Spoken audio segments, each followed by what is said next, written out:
Beloved traveler of this earth, your arrival here in this moment is no accident.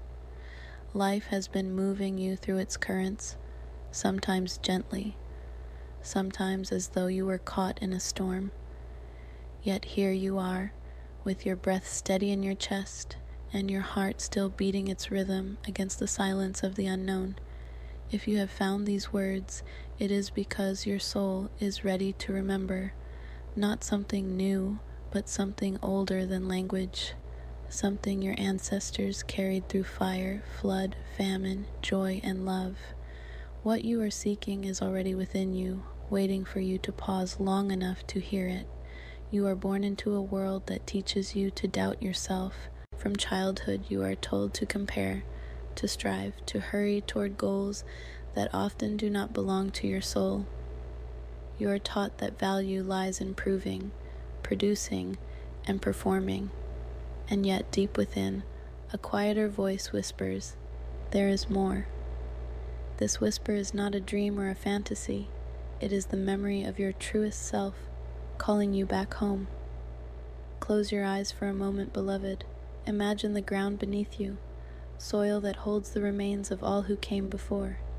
Every ancestor, known and unknown, has returned to this same earth. Their stories seeped into rivers, into roots, into wind. They have not left you. They live in the pulse of your blood, in the shape of your hands, in the tears you shed when you cannot explain why you feel so deeply. To walk this life is to walk with them. You do not walk alone. Your path may feel tangled. Perhaps you wonder if you are too late, too far behind, too broken to begin again. Hear this clearly. There is no such thing as too late for the soul. The earth does not shame the seed that sprouts in late spring, nor the flower that blooms after others have withered. All things grow in their own season, and you, yes, you, are exactly where you need to be, even if your mind cannot yet understand it. Let us speak of seasons, because the soul moves as the earth moves. There will be a time of planting, when your spirit pushes you toward new beginnings, ideas, relationships, dreams. There will be a time of growth, when your days overflow with activity and creation. There will be a time of harvest, when the fruits of your efforts finally reveal themselves, and there will be a time of rest, when everything grows quiet, when you must let go, when life teaches you patience in the dark. All of these seasons are holy, all of them are necessary. To demand that every day be summer is to burn out the soil of your being. Rest when it is time to rest, move when it is time to move. In this rhythm lies peace. You may wonder how to know what your path truly is. Humans have always asked this. Your ancestors did not have the words purpose or career the way you do, yet they too longed to know why they were alive. The truth is both simple and profound. Your path is not a destination, but a way of being. It is not something you find at the end of a road, but something you create with each breath, each choice, each act of love. You were not born to mimic another's steps. You were born to walk in the pattern that only your feet can make upon the earth. To discover this way, listen to the small stirrings within you. Notice what lights you up, even if only for a moment. Notice where your body feels alive, where time dissolves and the world feels wider. These are clues. The soul does not shout, it leaves breadcrumbs. Follow them, even if they seem foolish, even if others do not understand. What feels alive in you is not random. It is the thread of your path pulling you forward. Do not mistake your worth for your productivity. This world often praises those who never stop, who always give, who run themselves ragged in the name of achievement. But your ancestors did not measure their lives in endless doing. They measured it in the laughter around a fire, the strength of the harvest, the love of kin, the songs that outlive their bodies. You are allowed to slow down. You are allowed to rest. You are allowed to exist without proving anything to anyone. Still, wisdom must be lived, not only heard. So let us speak of the practical. Begin each day by connecting to the ground, even if only through a small gesture. Step outside and feel the air. Place a hand on your chest and thank your heart for beating. Light a candle and offer your breath as prayer. Ritual does not need to be grand. It is the intention that makes it sacred. Through these small acts, you remind yourself, I am here, I am connected, I belong. When you feel overwhelmed, return to simplicity. Ask yourself 3 questions. What is truly mine to carry today? What am I carrying that does not belong to me? What will bring me closer to life if I choose it now? These questions cut through the noise and help you step into clarity. Too often you carry burdens that were never yours, expectations of others, shame that was handed down, fear that is not even your own. Lay them down. Walk lighter. Relationships will test you, perhaps more than anything else. You will meet those who open your heart and those who break it. You will encounter people who teach you through kindness and others who teach you through pain. Both are mirrors showing you what is alive within. When love enters your life, practice receiving it fully. Do not shrink back in suspicion or tell yourself you are unworthy. When hurt arrives, do not let it harden you. Instead, ask, what boundary does this reveal I must create? What lesson in self-love is being offered to me? Some will walk with you for only a season. Do not cling when it is time to release. Your ancestors understood the cycles of planting and harvest, birth and death. Not every seed becomes a tree. Not every bond is meant to last forever. That does not mean it was meaningless. Every encounter carries a gift, even when wrapped in sorrow. Trust that those who are meant to remain will remain, and those who leave are clearing space for what must arrive next. There will be days you feel utterly lost, days when you cannot see 2 steps ahead, when despair whispers that you are directionless, pointless, forgotten.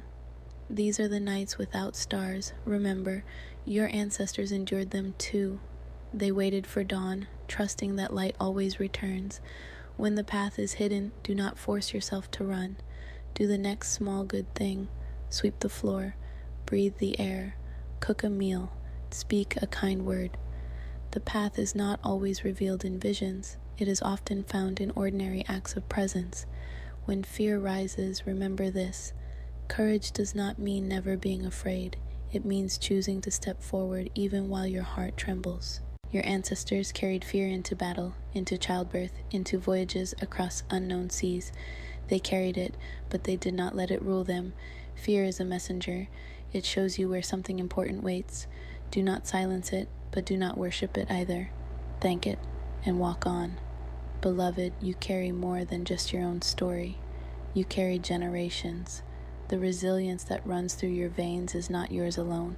It belongs to those who endured so you could breathe. When you falter, call upon them. Sit in stillness and whisper, walk with me. Their strength will rise in you like a tide. You may not see them, but you will feel them. A sudden calm, a burst of courage, a clarity in your mind. These are their ways of answering. And know this too. You are not only the child of your ancestors, you are also the ancestor of those yet to come. The way you live now will ripple forward. Your choices will feed the soil from which future lives will grow. Ask yourself, what kind of ancestor do I want to be remembered as? One who lived in fear, or one who loved boldly, one who conformed, or one who dared to create? Live as though your great-grandchildren will speak your name with gratitude. Plant seeds of kindness, of justice, of beauty. They will bloom in time. Let us return again to the body, for it is the vessel of your spirit. Do not treat it as a machine to be driven, punished, or ignored. Treat it as the sacred temple it is. Feed it with food that nourishes, water that refreshes, movement that enlivens. Rest it when it cries out for rest. Your ancestors knew the body was not separate from the sacred. It was the place where the divine touched earth. When you honor your body, you honor the spirit within. Perhaps you wonder, what if I fail? What if I make the wrong choice? Hurt others, waste my time? Beloved, failure is not what you think. Every step, even the ones that seem mistaken, is part of the teaching. The child who falls while learning to walk is not failing. They are strengthening their legs. The same is true for you. Wrong turns are simply paths that teach you what does not belong. You are still moving forward. You cannot fall off your path because your path is made by your walking. Gratitude will carry you when strength feels thin, not as forced positivity, but as a gentle noticing. A warm cup in your hands, a bird's song, a stranger's smile. These small graces are the threads that hold the world together. When you train your eyes to see them, despair loses its grip. Gratitude is an anchor. It keeps you steady when storms rage. Practice it daily, even if only for a single moment. Now hear this blessing. You are not alone. You never have been. The soil remembers you. The stars have watched you since your first breath. The ancestors walk beside you. Every breath you take is holy. Every choice is a brushstroke on the canvas of your becoming. You are not behind. You are not broken. You are unfolding exactly as you are meant to. Stand tall even if your knees shake. Place your hands upon your heart and feel its steady rhythm. That rhythm is the rhythm of the universe itself beating through you. Whisper these words. I belong. I am guided. I am becoming. Say them until they feel true. And then, beloved, walk forward, not with haste, but with reverence. For the ground beneath you is sacred, and so are you, and so it is.